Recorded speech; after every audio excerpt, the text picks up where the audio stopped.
Welcome to today's episode of Expert Showcase. Today on the show we have Ajay Prasad, and I say or you'll understand in a minute, folks. From knowing me, you know where I'm going with this. He's going to talk to you today about how to start a business and break even fast.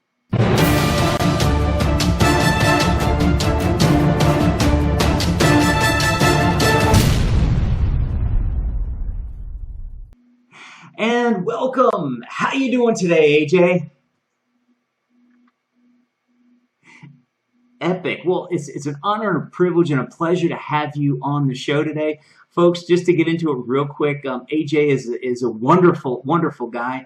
I looked at his name and was pronouncing it Ajay in my head the entire time. And if you know from Horace, if you watched Horace Reese's episode, you'll know that sometimes I struggle with even common names. So AJ has kindly told me I could either call him AJ or Ajay. So maybe we should have a little counter. If I had enough time, I'd come up with a little counter with just little ups and downs to see how many times I pronounce it each way. But let's see, the over/under will be 3 on that, and you guys can all decide what you want to do in the background. So AJ, out of respect for your time, and because I know that you're more important than I am, but I always like to have fun, we're going to get right into it. As we always do here on Expert Showcase, we talk to our guests about their hero's journey. The hero's journey, which is, where they came from, what that turning point was, and what the aftermath was. Before we get into each of those particular segments, can you give me a quick overview, maybe 60 seconds to a minute, just kind of a quick overview of your journey that led you from where you were before you became the success you are today to when you became the success you are today? Sure. First thing you want to know, I'm a dad, I'm a husband, and I'm an entrepreneur, basically in that same sequence that I said. And I have, as an entrepreneur, I have built 2 7-figure businesses that I'm running. Like I started my journey as an entrepreneur after I was fired from a company. That's the reality, and we can go into all the detail, but I don't want to do that in terms of why. But that was, and even though I had a job offer very quickly after I was fired, my concern at that point was I started to realize that I do not have any control over my destiny in corporation, even if you are quote-unquote successful, by the world standard. So I turned down the job offer, and I figured that I want to now have control of my destiny. So that's how my entrepreneurship area started. Now my skill, I've been in the marketing and strategy area in the corporate America before, so it was natural for me to get into that area. And I started actually with doing some consulting for large companies, and then I realized that it was worse than working for a company, because now you are doing something from outside, not inside. So I started to target smaller businesses, and very quickly, and this you have to realize this is 2004, so 11 years back, I realized that most of the small businesses really needed help with what I call the whole internet strategy and execution, because internet was already becoming important for businesses.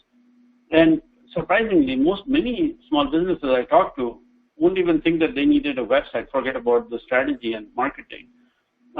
So that was the beginning. And then for whatever reason, I ran into quite a few entrepreneurs, wannabe entrepreneurs like me, who wanted to select a web-based business. So since I saw a need for web, and candidly, still my design and my style is still corporate, so I quickly built a small team to support, because I'm not a programmer, for example. So I got a programmer, I built a small team, and I started helping businesses with their internet needs. Then I ran into, literally 2-3 months into it, several entrepreneurs who wanted to come and they create a web-based business. And so I knew how to create the website, but honestly, web-based business, of course, there's a common sense aspect of it, but I had not done it. So that was the reason where I started this another business that I own. I own two seven-figure businesses. One is of course the digital marketing agency, GMR Web Team. But during this initial phase of consulting, I realized that there was a need for the transcription. Actually, I thought for marketing. No, it turned out that it was much bigger need. But the problem was there was no simple method. And again, 11 years back, I'm talking about where you can have your voice that you have recorded getting transcribed. And I knew that because I did that. I had a recording and I tried to transcribe it. So in the back of my mind, I knew that there was a business. So I figured that before I start, frankly, charging, and many of these are entrepreneurs who didn't have a lot of money, charging them fee for marketing. Website design was one thing, marketing was another animal. So I figured I better have test it. And so I wanted to create a guinea pig, and that was the creation of GMR transcription. So I wanted to first test my methods to see if it works before I would charge my client to do the same thing.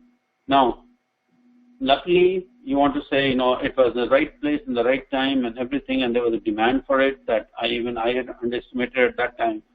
So it just took off. The demand was right from the very beginning. I understood was high, and then of course my marketing methods worked. So all of a sudden, I had like two companies running instead of one, and I had to literally hire a team, and I have a team of 3 people who run this 7-figure business, because then I created all the processes and everything to make it simple.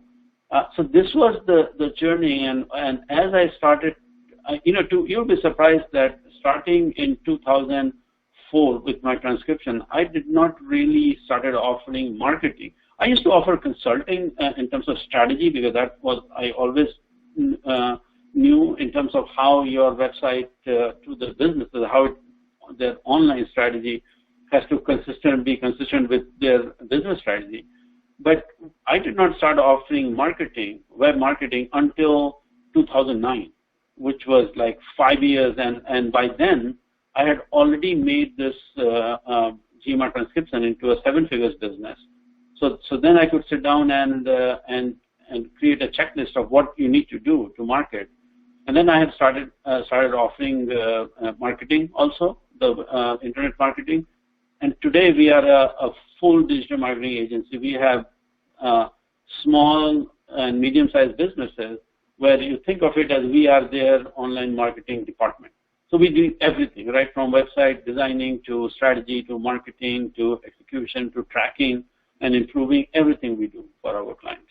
So this is like you said, short version. I guess it was a little bit longer. So that's okay. Hey, but as the viewers of the show know, I also have a little bit of IT in my background. One of the companies I own, also does websites and all this other stuff. So I'm used to. I can get behind, and I'm used to the. I'll say that the way us IT or the people in and around the IT industry explain things. So it's all good. So let me ask you a few things. I think that was first of all, I think that was a great full in-depth description of your hero's journey, and I commend you on your hero's journey. I mean, I remember back in 2004, I was working for a Fortune 500 company at the time, in information technology, and I remember how much different the time was, and the fact of, even the websites had been around for, I think I created my first website back in 95, 96, 97, something like that. It was one of those 3 years. Those years all blur together with me. It's kind of like, the 60s. If you remember them, then you didn't experience them. But anyway, that's a topic for another show. But so yeah, I remember what it was. I remember what it was like back then, and even by 2004, people just had no concept of where everything. Most people didn't. Some people like yourself did, but most people didn't have a concept of where. Some people even today don't have that concept. To be very candid. Yeah, but AJ, that's why guys like you and I are in business, because they don't have the concept, and we're the ones that have to show them that, hey, this is what you really can do. And by the way, I'm going to give you this guy. I'm going to give you AJ's website later on, and you're going to have to wait for a little pop-up to come down at the bottom because I love what he says on it. But you're going to have to go to the website to find out what that's all about. So let me ask you if you let's dig a little bit deeper. And since that was such a great big overview, and I really think that the folks got a lot out of it. I'm going to ask some pointed questions about each piece along your journey, because one of the things our viewers love to do is associate with people at that time. Like everybody is got this beginning phase, so everybody is where they're maybe mildly successful in something. And then everybody has that turning point, that tragic, or maybe not so tragic. For you and I, it was tragic. I mean, it's kind of we fall along the same paths. I was a senior director for a Fortune 500 company, got laid off. Went through major. I unfortunately didn't get my golden ticket right away like you did. It's been a challenge to get to the aftermath, but now that we're here and the aftermath is great, so I can really relate to your story. So let me ask you a few questions. Let's focus on the beginning. In the beginning piece, you had said, if I remember correctly, you had said you were working for an IT company, right? Is that what I heard? Actually, no. I worked for different kind of companies. I worked for mostly really large corporations. I'll give you in 1 minute. I started with Denny's restaurant that used to be headquartered here as in their marketing department. And then I went to Mattel Toys, which is again based in Southern California, and I was in the strategy area there. And then I came back to restaurant industry, as a director and VP of and later VP of strategy, which is based here in again Southern California. They own 3 local concepts. It was still a $1 billion company. And then from there, I moved on to Amoco Oil, which is now owned by BP, but this was like a Fortune 5 company at that time. Right. And I was head of their small division there, very, very small, but I was head of the division there. And I was basically brought in there for my restaurant industry. And then I left. I was in the IT company, but it's the company that made the maps that goes into the navigation system in Chicago. And I was their head of strategy and research again, because I was trying to, that was a time when people were not convinced that they needed navigation system. So I had to build the case why they needed it, so that car companies will start to offer it. And then after that, I was actually, I went to a .com company very briefly. I went there at the end of the bubble, and then the bubble busted literally in 4 or 5 months after there. Yeah. And then my last job was the head of in the consumer electronic industry, where I built you can say the first navigation system, the portable navigation system that you see today. That was the very first one where you can just take it out of the box and start using it. And that's where I was fired after, and by the way, not because my product, anything was wrong with that. That was actually selected to be the best electronic product introduced that year, in 2003.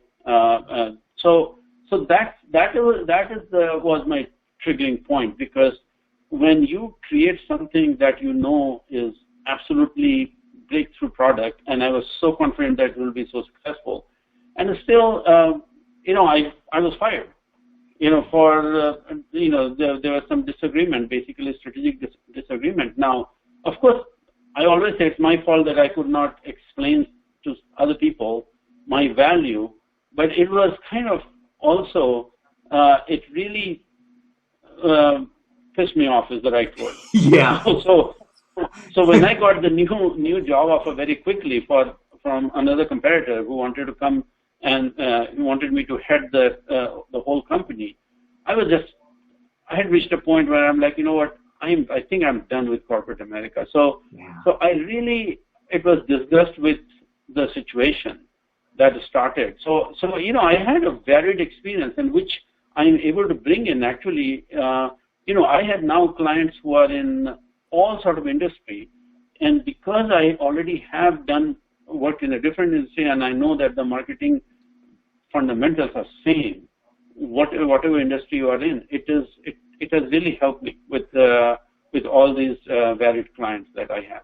Oh, that is epic. And there's a couple things I want our viewers to take away from what you had said.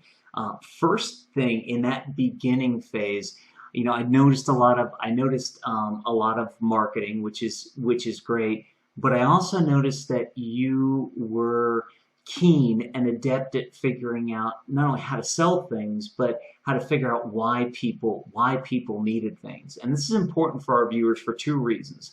One, it's going to help you when you deal with AJ's company, and when you go through to AJ's website and you start interacting with him, it's going to help you to know that he's got that experience. The second thing is that in your own journey, anybody who's watching this, in your own journey, I shouldn't say anybody, but you, the valued viewer who are watching this, especially the person on the black couch in the back.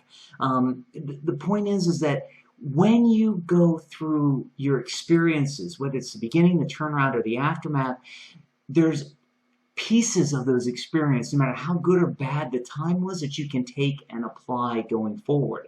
It's that chain that goes throughout your entire life. It's that common thread that leads us from the time we were born up until the time we die. And there's always one for everybody. And if you believe in reincarnation, it's a time you figured out when you come back. It could be the same thread. There. So that's the biggest takeaway from the beginning. Let's take a breath. See, I only breathe once an hour, AJ. It's kind of this. That's why I love having you on as a guest, because I can breathe more than once an hour. Let's focus. Let me pause for a second and let's focus on the turnaround and that turning point. It's the turning point. So at that turning point moment, the turning point for you was you had developed this incredible thing, which a lot of people probably have or have seen. I know I've had my GPS and that sort of thing. And you did a great job, yet success didn't overcome everything, which for me and for a lot of people, we always think that success is going to overcome and fix everything. And it didn't for you. And even though you were successful and got that offer right away, you said, I'm not, it's not for me. What I think would be really... all I will say is I felt like I do not control my destiny by working for someone else. That was my biggest thing.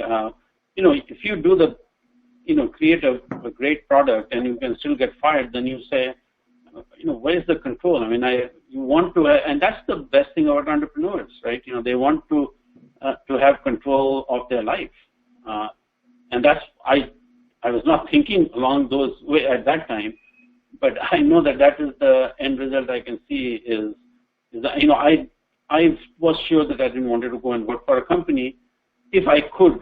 I mean, of course, if I had to, if I had to feed my kids and family, I would have done it, whatever. But I was, I just wanted to give it a shot, and thank goodness it worked. Yeah, and so let me ask you a question. This might get a little personal, but I think it's valuable for our audience to hear. In the end, you realized that you had no control and that you wanted that control back. You realized it working for corporate America. And even now, you said, you're not sure exactly that's what you were thinking at the time. What was going through your mind at the time? What thoughts could you share with our audience that would resonate with, not necessarily resonate with them, but that they might be thinking, so that they can realize it's okay to think these thoughts when things are going on, and to realize they have to get through them. Is there anything you could share with our audience on that? I can do that. You see, think about it, that when you have, and whatever is your lifestyle, and no matter what job you have, but when you know that end of 2 weeks, every other Friday, you are going to get a paycheck, and you have your life literally built around that paycheck, right? So when you start thinking about starting something on your own, there's a lot of insecurity that comes into mind, right? You have, how long it will take for you to start making money. I mean, my biggest question I had in my mind is, how soon can I, start to make the same amount of money that I was making as in the corporation working? And in my case, it was a little bit harder also because I was making a very good salary, right? As the head of the the product. So the insecurity is the first thing. Then obviously, along with that, you have the financial things that you have to worry about. Health insurance that I never had. As a senior executive in U.S. corporation, you don't even think about health insurance as a cost, right? Because the company takes care of everything. Yeah. Even simple stuff like health insurance, all these other everyday expenses that we were breezing through as a family. All of a sudden, everything I had to take care of it, right? Either from my savings or start earning that quickly. So there's a big insecurity that that I had. I'm assuming that other people have it when you are going in there. And unfortunately for me, no one even suggested. Again, all my peers were in corporate America. So I didn't know anyone who was an entrepreneur who could guide me. And I did not know about, these, maybe it was not even there, the podcast that like yours, where I could learn from someone else. So you are always learning from through trial and errors, right? And when every time you have error, and remember, coming from corporate America and where I was decently successful, I could still get until I would say a couple of years back. Now, for the last 2 years, I don't think I've gotten any. But the recruiters always call and say, hey, there's an opening. And every time you are struggling, it is a very tempting thing to do. And as a matter of fact, one time I was, the company that had fired me, it was sold out. And the people who bought that company just so happened that they knew me through someone else. So they contacted me, and I'm like, they wanted me to come in as an executive vice president. I said, maybe as a CEO, I would consider. And the guy was nice. He said, I cannot hire you as a CEO, but you can put your hat in the ring, and because the board decides that. And I was on a sort of a high when I came back home because it soothes your ego. I mean, let's just be honest. And I told my wife about this, and I said, this is what they're offering, and I'm kind of a little bit excited about it. And that was the time when my business had to start to break even, sort of. And my wife had a very simple question for me: what do you do after 2 years when you're fired? And it dawned, and she was not saying that I will be fired. She said that's the average for CEOs these days. That after every 2 years you get fired. So what do you do after 2 years? And it was a very sobering question. So when I came back, I was like, again, I want to be in control of my life. And she reminded me why I started this thing. So of course I went back and I didn't say no, but I asked for some kind of ridiculous amount to come in. And they said, well, there's no way in the world that we can comply with that, because in fact, one of the guys who knew me very well said, well, unfortunately, your name is not Steve Jobs. So you're not going to get what you're asking. But yeah, I mean, it is the insecurity. You always are looking back, and and this is where having a support group, having some experts that you can talk to, would be so helpful. I mean, when I look back, to be very honest, sometimes I feel like it's a miracle that I stayed in there, because I will be very candid. There were many times that I was tempted to quit and go back to the job where I knew that, okay, a paycheck is going to be coming and we can live comfortably. Well, and it's so interesting you talk, and I admit, when I was in corporate America, one of my goals was to be the CEO of a company, and same here. It was same here. And it was kind of funny when I left. And I created, I have a couple of companies. One's the C Corp and S Corp. I got all these different, LLCs, everything all over the place. And when I got elected as CEO, it was kind of funny because I hung up the phone. Even though, I mean, I own the company, but we had the election. And they're like, "Yep, you're the CEO." I'm like, "Okay." I hung up the phone, and I'm divorced now. But I looked at my wife and I went, "Boy, that's just kind of not what I expected this to feel like." And she's looking at me real strange, and I went, "When you have that vision of something and what it's going to be like when you achieve it, and then you achieve it and it doesn't live up to your expectations, you realize how out of whack some things are." Now, some of our audiences probably might want to be the CEO, might want to create a company, and that's great. If that's on your bucket list, I applaud you. Go for it. Do it. Make it happen. Hopefully, you will feel much more joy, satisfaction, and it'll be much more of an ego trip and a big hi to you than it was to me. It was just kind of like, oh, this is, and it's kind of like, okay, this is what it is. Now I got, boom, it's like check it off, which for me, for people who know me, that's not normal. I mean, normally I'm, either crying or laughing or having a lot of fun with it. So, but anyway, I digress. But I think you provided a lot of valuable information, and the biggest thing that I want everybody to take away from the turning point, and then we're going to talk about the aftermath real quick, is just the fact that while you're struggling, there's going to be times where people and things might pull you in and might make you want to give up. And just like AJ, your wife, asked you the question, what are you going to do in 2 years when they fire you? It's a question everybody has to ask. And I'm going to get real personal with our audience here for a second. A few years ago, my business was struggling, and my now ex-wife came and looked at me and said, you have to shut the business down and go get a real job or I'm leaving you. And while I didn't think of it in those same terms, AJ, I think that's the question my insides asked myself. It's like, and I think that's where I came. It's like, okay, if I do this and I get fired from that job, or if I go back, to being in IT and I get laid off again, what's going to happen then? And it's a stark reality. It's a stark reality, whether it's a relationship or whether it is, a business or an entrepreneur. What's going to happen when?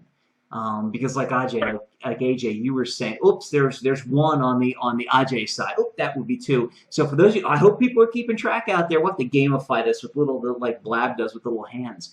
But the short version is the fact that you all have to ask yourself that question when it gets dark, because like for CEOs, for example, AJ, when you and I were coming up through the ranks, it was not uncommon for a CEO to be with a company 30, 40 years and just kind of, be there for forever. And it was the Queen of England, so to speak, right? But anyway, I would say we could really tangent on that. I'm going to get into the aftermath real quick for at least a minute or two, because you're in that stage right now. And really, I think, let me pause for a second.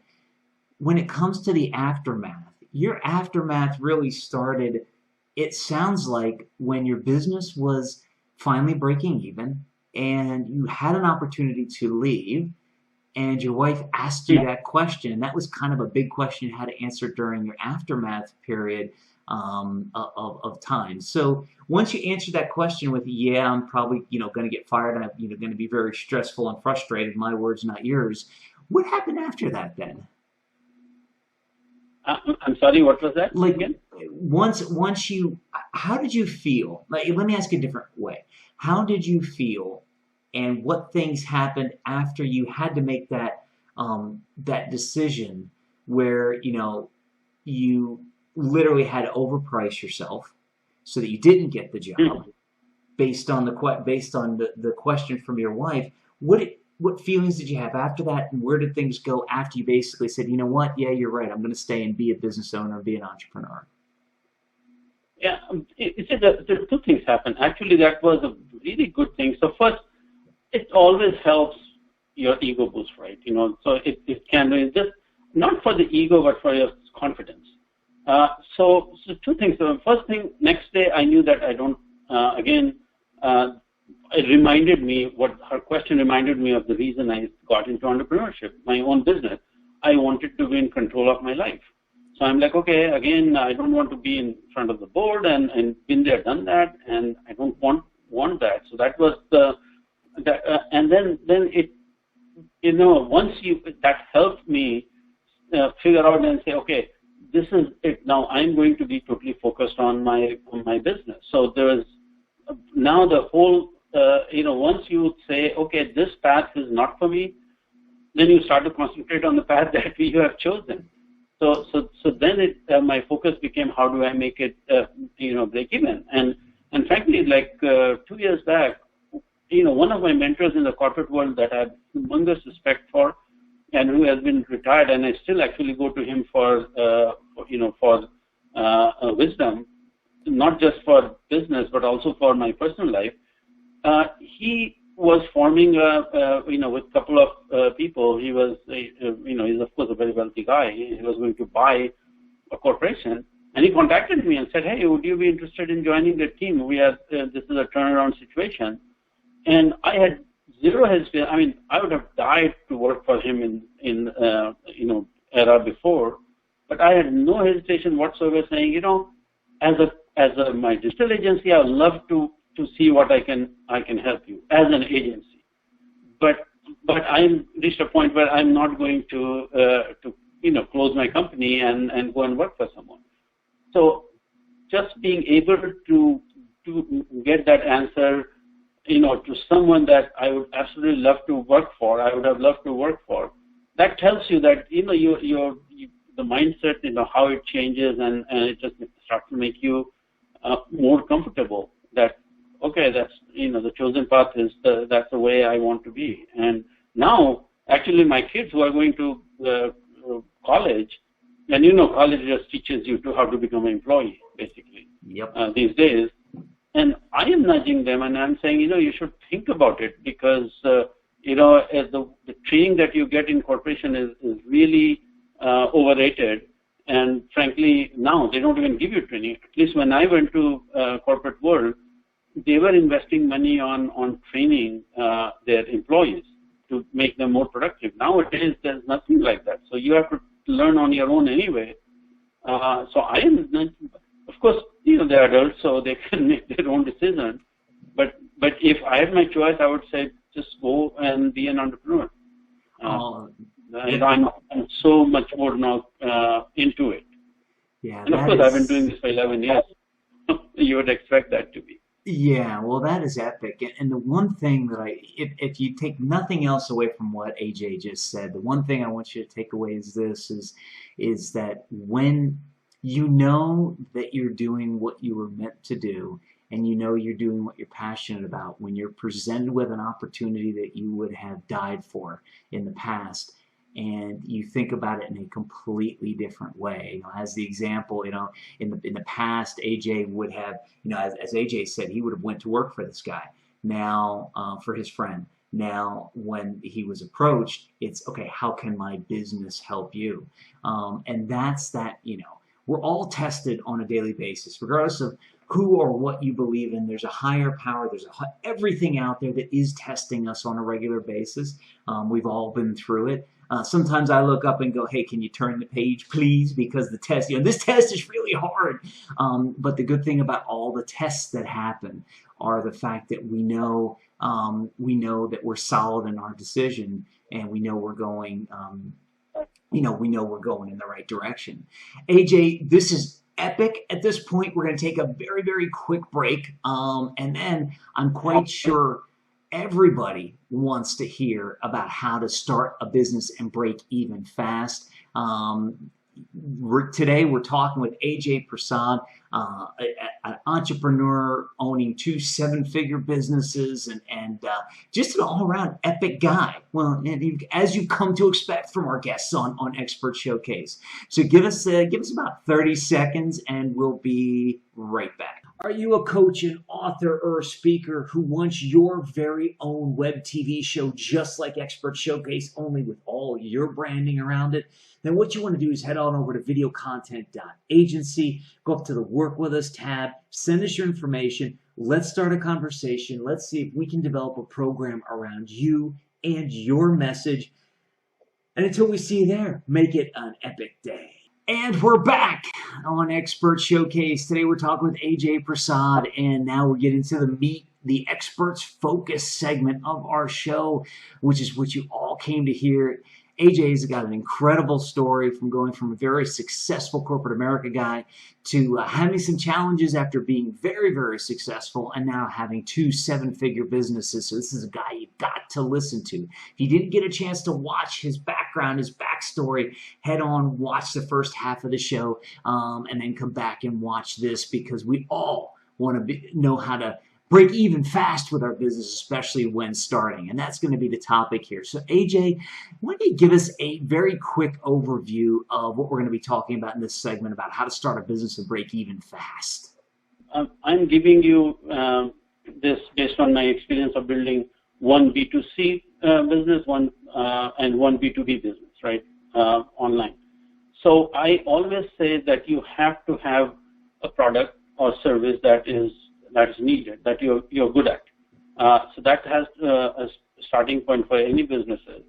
And once you have that, then you have to quickly figure out how to sell it and sell some. I tell people, don't worry about making it perfect, your product, or it has to be good enough, because you will get the customer feedback to make it better. So I always say, so you find a product, you have to be good at what you're doing to start with, then figure out how to sell it very quickly, because that's the most important thing. For me, unless someone has sold, unless you have a buyer, then it's not a business. It is just a hobby, so far I'm concerned. So figure out how to sell it, and once, in the online world, it's very easy to sell it. And once you start to sell, that's when you focus on increasing the sales. So the first focus is to how do you sell enough, to break even, and that is the business plan. I don't suggest a business plan of 100 pages like in the olden days, but you should have a good understanding of how many of your product or how many of your services you need to sell in order to break even, right? And then launch a program, because to me that is the pivotal point. You have to get to a break-even number so that you have a breather, right? And you are not now losing money. And once, by definition, when you have broken even, then you have a set of customers, because one customer you will not break even. Now you have to figure out at that point, to grow to the next level, you have to figure out how do you sell more products and services to your current customer, and how do you leverage your current customer to get more customers.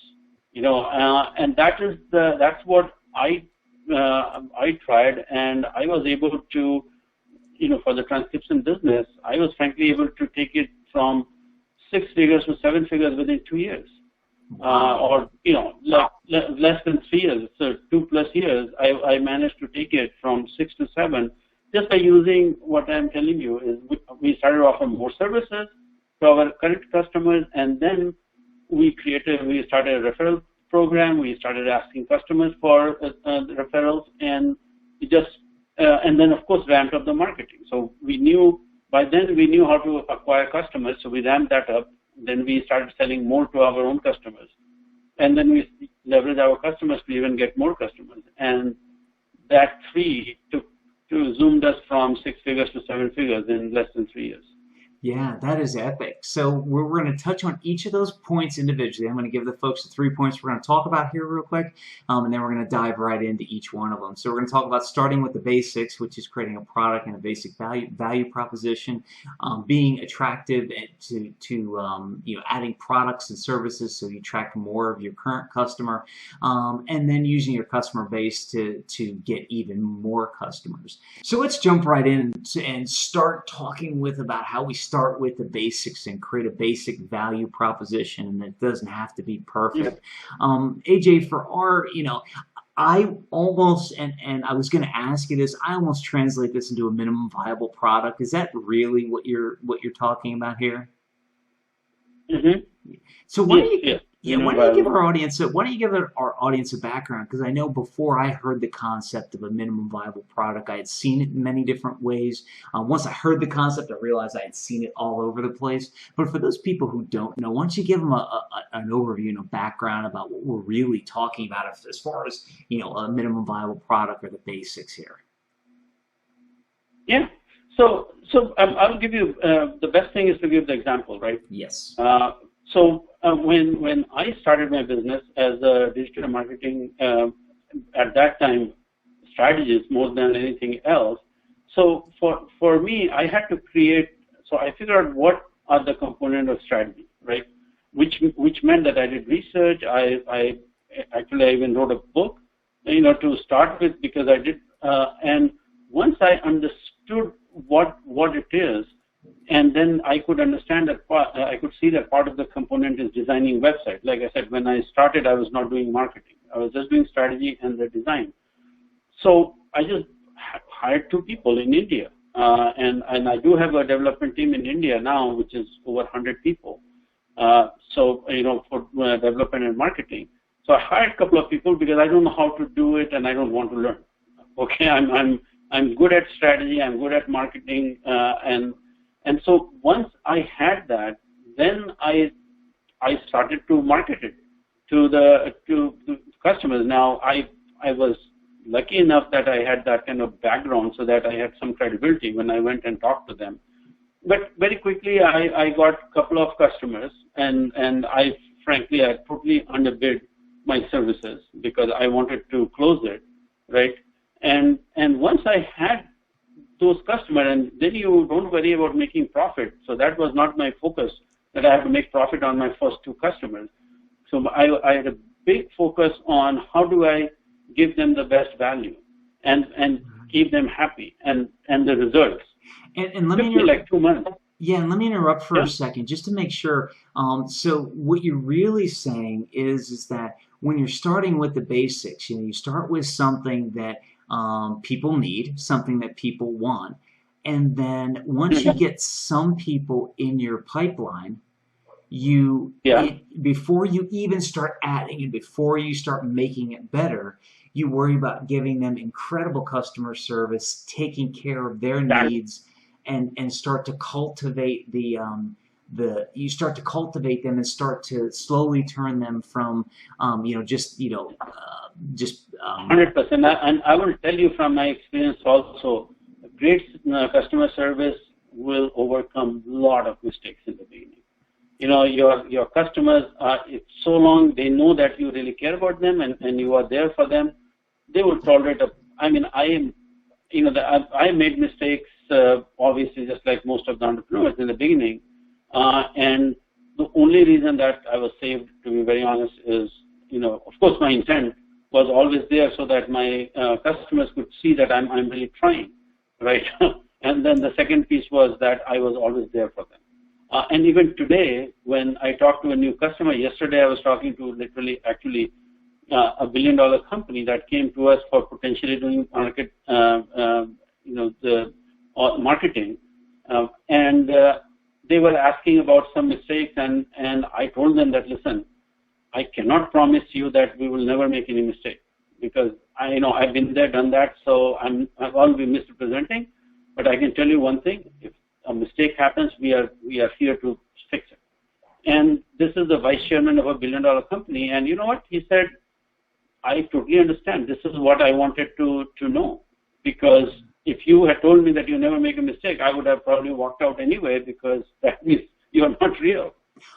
So that you are very right. The customer service is so important because it's your customer who will help you hone the product and make it perfect. Yeah, and we're going to talk about how they'll do that in a second when we start talking about adding products and services. But for right now, we'll stick with the basics. And the interesting part is during this whole basic function, you've hit on, I think, one of the other big keys, which is honesty. So many people, when they're creating a basic product or a basic service, are scared to be honest because they think it's going to drive people away. It's obvious from your answer that you believe honesty is the best policy, because you have to take the chance that they're going to drive people away. But let me ask you this just off the cuff question: if you had the choice between between this $1 billion, well, actually, you did just do it. So I guess you actually answered the question, but I'll ask it for you anyway so people can hear it. So if you had the choice between a $1 billion company just leaving and you being, or sticking around and you being dishonest, or leaving because you're honest, which would you choose? I said that a little sarcastically, but you know what I'm trying to say. The fact of the matter is that You obviously have done it in this time. But let me ask you this. Actually, let me ask you a more important question. Sometimes for Yeah. people, even great people, honesty is difficult because they're scared. What do you go Uh-huh. through, or what's your thought process when somebody asks you a question that you know that if you give them an honest answer, they might not like it? What advice would you have for our viewers in that particular case? You know, I have lost potential clients because of being honest, because they walk in and they want to hear a certain answer, and if we don't think that it is it's feasible, we say no. I mean, we have lost quite a few customers because when they say, well, I had someone who said, you are telling me that you are not 100% sure. I'm like, this is marketing. We have to try and we have to keep, we think that, and I give them my example. It's like, hey, just go and check this company that is doing 7 figures that I built using the same technique. So I'm not telling you that the technique doesn't work. I'm not confident about that. But the result, we may have to tweak. So this is marketing, and I always tell them, listen, in my previous world when I was managing $60-70 million marketing budget, we have launched a major campaign that failed, and it's not like we were planning to fail. So that is how it is. And then I have had some people walked away saying, well, I want a company that is very sure of their results. And I am like, okay, I'm telling you, what's the potential. I'm telling you what I will do, and I'm telling you that we expect to get that result. But if you ask me for a guarantee, that is kind of dumb. I mean, I cannot do that. So yes, we have lost customers, potential customers, because of being honest. But I think that it's quoting disaster to promise anything to get a customer, because generally speaking, those things always lead to unhappy customers. I mean, I know that. Setting the right expectations is very important in the beginning. And that is so key. And what I want our viewers to really hone in on is this isn't a guy sitting in a back room somewhere making $500 a week, running an internet marketing campaign. AJ has created 2 7-figure businesses, and he's done that being honest and telling people, look, this is the way it is. So if somebody who's created 2 7-figure businesses can do it, you can do it as well as a coach or in your business, because honesty, is always the best policy. So let's talk a little more about current customers. So we had the basics. In the first part, we talked about the basics. Get that minimum viable product and then give epic customer service. Now, as you've done that, you're going to start to add products, services, maybe features. It might just be a small thing about adding a new feature into a current product or service to be more attractive to your current customers. So AJ, for your businesses, how did you go about doing that? Where did you start when looking at adding products or services or features into your current offerings for your current customers? Where did you start with that? Actually, we started 2 things.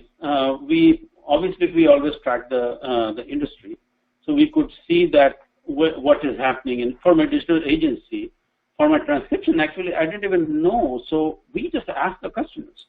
So what happened that now that we have happy customers, we started asking them, say, what are the other services that you are struggling with in this area? So when we started talking about on the digital marketing, I will tell you that the typical complaint of our customers that, we get all these emails about and calls about SEO, and they promise this and that, and I've used it and nothing happens. And I'm like, oh, there's a marketing need. And that's where I said, okay, let me find out what it is. On the transcription side, it was so simple because this, geez, can you guys do translation? Can you guys do Spanish to English translation? I mean, so it's our customers who told us what their need is, and then we started creating those products. And guess what? A lot of people started coming because of the product. Nowadays, when I started, I was, 100% of my clients came in for strategy and web design. And now that I offer marketing, we we get at least 50% of the people who come in straight for marketing. Hey, we have a website, we are doing, but we are not doing well. Can you help us identify what we can do? So when you start to offer more products, and you also get the referrals, right?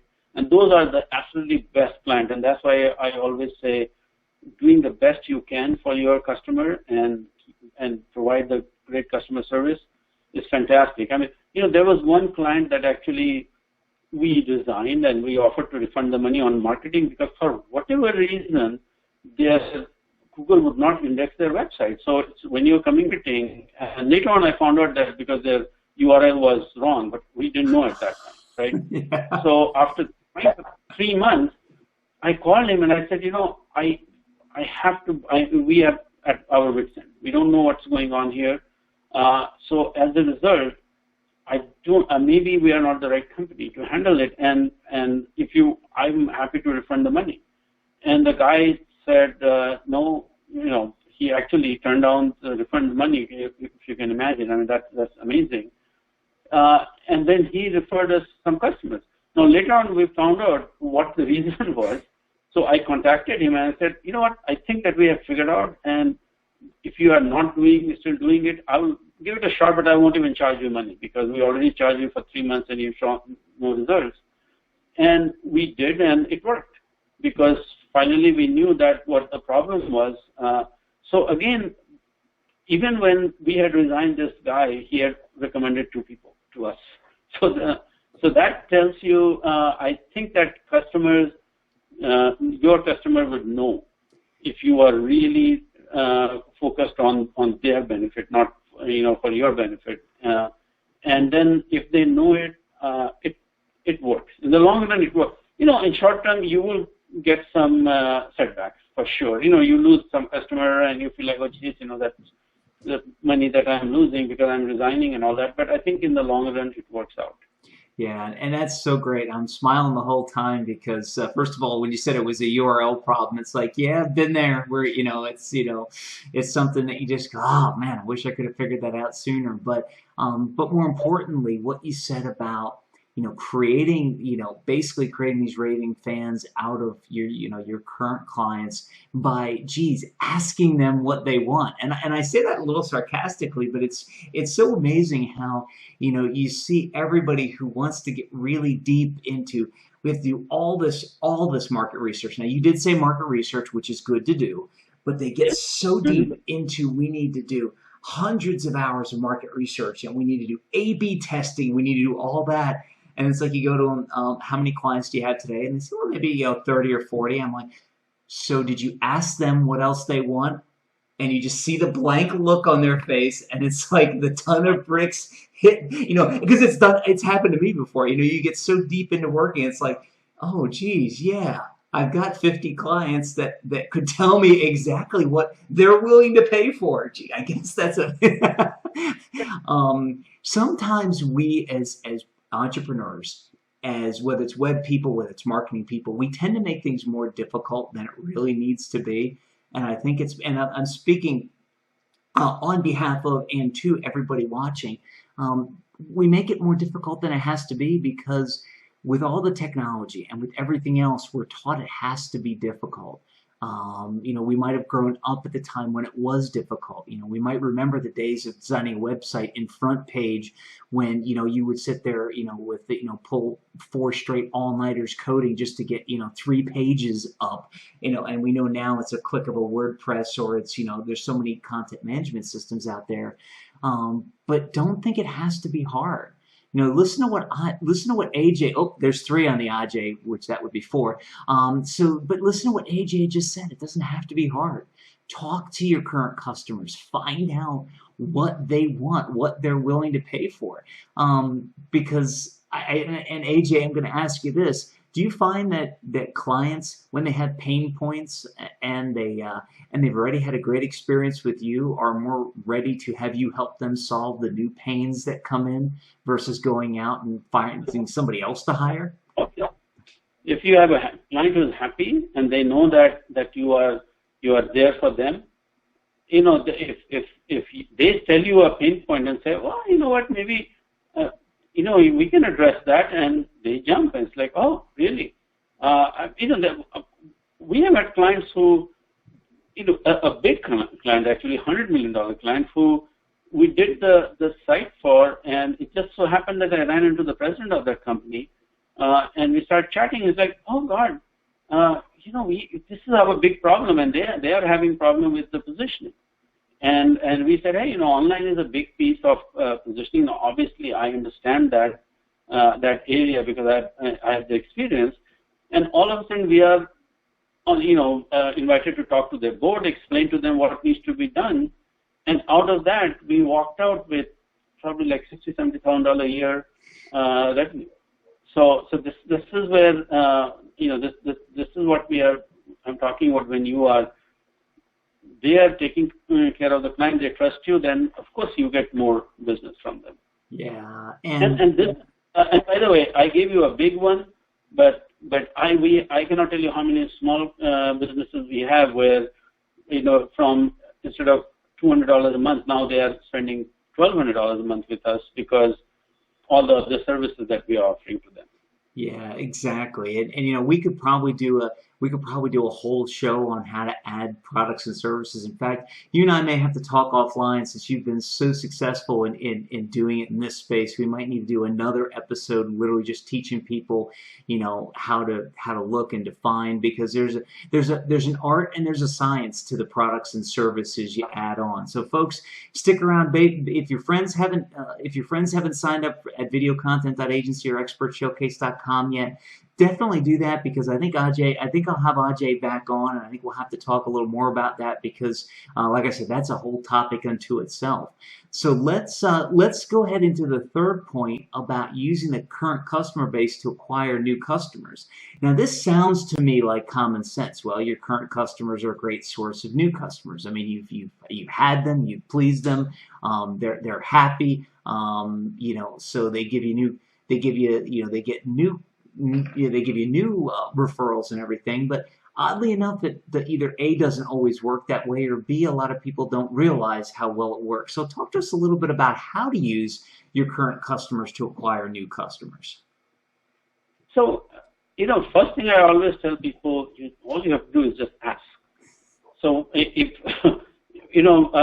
generally speaking, suppose your customer is business owners, or your customers are like professors, like we have, for example, for transcription businesses, we have a lot of academic transcription, right? We do with teachers and professors. So if you just ask them and you say, hey, by the way, because guess what? Business owners tend to, network with business owners. Their friends seems to be, so you get around mostly with business owners. The professors, guess what? They are moving around with professors. And they are in, that is their circle. So just by asking them, I was very surprised when we just asked them and said, do you know of someone who would be looking for my services? I'm trying to grow. And it was just amazing, how many referrals that we started getting. It's like, hey, talk to this 10, and, all this intro, and I still get intros today. Actually, I got an intro, from another previous client with a doctor that I need to talk to him about what he needs after our meeting. So first thing is asking. You just and again, this assumes that your customers are thrilled. So if your customers are not very happy, then I would say forget about this. Focus on making your customer happy. Yeah, exactly. But assuming that your customers are happy, they want to help you. They will want to help you. So first thing is really asking. Then second thing I always say is you want to do some institutional, by that I mean, processes in there that you are doing automatically. So for example, we do a simple newsletter. And when we send out the newsletters, we stop, of course, in the bottom it always says share. And depending on the topic, it is very interesting when I was talking about SEO, why we should ban this SEO word even. And my reasoning was that this industry has a really bad name because you have too many fly-by-night operators who come in and they claim that I will do this for you for $100 a month or $300, and 99.999% of the time they're basically take your money, not do anything. And so when I did that, I was so surprised that on the newsletter when it went out, how many forwards that I got. And so people are saying, hey, I know this pain. This is what it is. And so they're just forwarding to whoever they think will benefit from it, the sharing that piece. So you want to have some kind of institutional program there for asking. And then the third, you can do what we call the almost like affiliate program, for your clients. So I have and we are very selective. So we don't tell everyone and say, hey, but I'm not saying ours is the best process. We pick and choose if there's a right one. So for example, we have a dentist as our client, and she's in Midwest, and she's totally thrilled with our services. She also happens to train other dentists how to market, how to set up your practice, right? Yeah. So, after we were very happy, I knew that she was very happy. Then we started talking, and I said, what do you think about suggesting us, and maybe we can create an affiliate program for that? And she was like, oh, I am so happy to, in fact, she laughed. She said, even if you have not asked me for an affiliate program, I would have probably given you. So, but now that you have asked me, definitely. And so we already have 6 or 7 clients through her. Because when she goes and teaches, she says, hey, big portion of your marketing is going to be digital marketing and a bunch of things you need to do, and here's who I use. And I'm very happy with the results. That's all. In fact, there was one of our clients from Australia signed up that had flown to US to attend her seminar, so you can see how big she is now. And so he was asking me a lot of questions about this, that, and what method I use. And I always tell people, okay, the methods are very straightforward. It's not a big problem, but I focus on the results. And somehow this lady was in back and forth email. So I had almost like an overheard email saying, first thing starts with trust. So I'm telling you, unless you feel comfortable that you should be using us, you shouldn't be using it. Because I never, even if I have 1% doubt with a vendor, then I don't do that. And so after I sent it to her, she sent the email to him and copied me and say, oh, Dr. Dawson, I'm authorizing AJ to share all our results if you're interested in seeing what we have done. So this is what you do. So of course, if you have happy customers, and if you see strategically, you can ask for the affiliate program. We, for example, on transcription, we have a lot of students who do that. Now, each project is worth maybe $100, $200. It's a retail kind of business. So we just created basically a referral program. When if they refer someone and this person signs up, we give them a $25 Starbucks card. And when they send that, when they recommendation to others, it says that clearly. Hi, I used GMR transcription. I was thrilled with this, with the quality of the product and the timeliness and all. And I'm referring you because I think that you need, because you may need transcription services because they know who to send it to, right? The researchers know other researchers. And it clearly says that if you sign up, then GMR transcription will send me a $25 Starbucks card. That referral goes out on a regular basis, and we get customers on a regular basis from there. So you have to look at your individual cases, obviously, and create a program. For my digital marketing, we have another referral program on digital marketing with he's a quote reporting large company, but they are almost like they teach other quote reporting companies how to establish their business. So it's a very logical thing for us to do, right, with them. So we have an affiliate program with that. Yeah. So go ahead. That will work. I'm sorry. So I was just and it says without saying. I mean, of course, you should have testimonials on your site. Yeah. From people who are thrilled about you. There's, we depending on digital marketing, we have this testimonial that we post on CMR transcription because it's B2C. What we do is we have a third-party testimonial company. So it's automatically when we complete a project, they know that it got, and they send an email directly to them and say, I understand that CMR transcription completed a project for you. Would you like to, write testimonial or review? And then, mostly we have great reviews. One or two, if we get a bad one, we just contact the client. We write about it because we just want to make sure that we take care of it.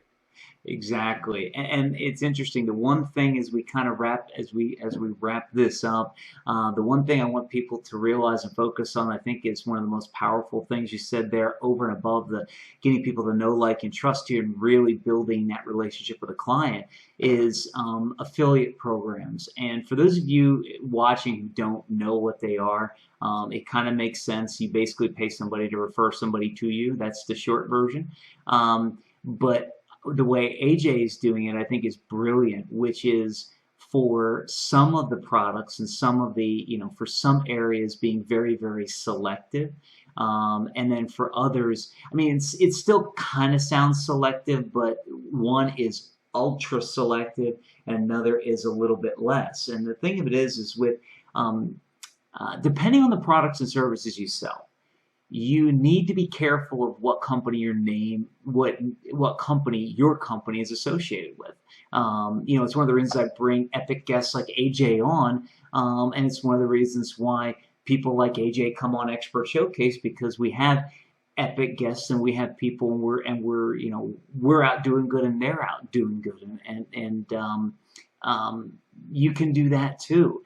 It might not seem, because of the way affiliate marketing is treated, and because of the fact that the usual affiliate marketing is just blasted out to everybody, it might not seem like the selective approach is the way that it's being used. But here's what I'll tell you is that the successful people selling really high dollar stuff and selling really good products and services are doing it from a selective standpoint, not the shotgun approach. You can shotgun approach a $7, a $7 product from one of the JV or the affiliate sites. But if you really want to take your business to the next level, and you really want to be associated with the right people, or you really want to sell your brand and build your brand, once you build a great client base, take your great clients and make them affiliates, give them a referral commission, because it saves you a lot of marketing dollars.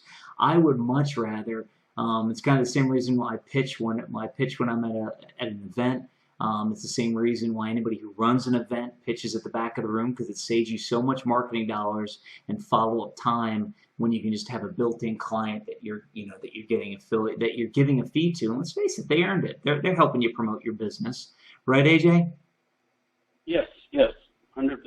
Epic. So before we leave, everybody, we're gonna wrap this up. AJ, you've been so generous with your time today. I thank you very much. We've definitely run a little longer, and you just got so much epic stuff to talk about that I sat here and listened because I didn't want to interrupt you, because you've got so much knowledge, and I know our audience and the viewers appreciate it. I appreciate it. Thank you very much. Before we let you go, and before we wrap all this up today, I've just thrown a website address up, and because it's so long, I'm not going to read it. So for those of you who have kind of tuned us out, come on back, look on the page. Hey, I need the echo machine on this side, AJ. But AJ's main site is gmrwebteam.com. And I've got the download resources link on there. When you go out to that page, it gives you a chance to download a lot of free business resources. Everything looks epic, and it also gives you a chance to check out AJ's website. But you gotta if you aren't already connected with AJ, you gotta get connected with AJ. Whether it's for transcriptions, whether it's for the rest of the business stuff he offers, you've got to go out to his website. You've got to get connected to this guy. As you can tell, if you're just tuning in now, or if you just kind of caught this at the end, go back and watch the rest of the episode. You know this guy is the real deal. He's built not one, but two 7-figure businesses, not just 6 six-figure, but seven-figure businesses. And you know AJ is the real deal. And you know you've got to get connected to him. You know you've got to go out right now. I invite you to go out right now and check out gmrwebteam.com. Go to the download resources link that's on the screen right now. Click on that. You get a chance to get a lot of great business resources. And like I said, if you stick around the site, you see something cool, little cool pop up down at the bottom. I love those little things because they're kind of like Easter eggs for me from the really old days of being in the IT world. So AJ, before I let you go, before we wrap this up, is there anything you want to leave our epic audience with today? This was like great talking to you, and you already talked about my website. I suggest that in the resources, people should go and download some free report. That's very helpful for the entrepreneurs. And then we are always here. We don't we don't take any project unless we know that we can help. So if someone wants to contact us, we are happy to evaluate the situation and tell them if we can help them. And if we can, then of course we take it very seriously and we give it our best shot. So that's all I can say.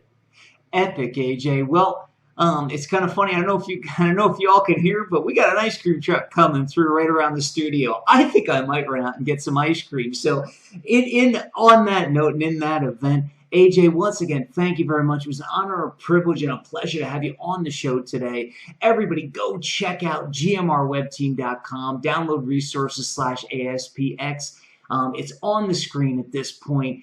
You're going to love what you see there. Get a hold of the resources. Get in touch with AJ. You're going to be glad you did. And until the next episode of Expert Showcase, make it an epic day.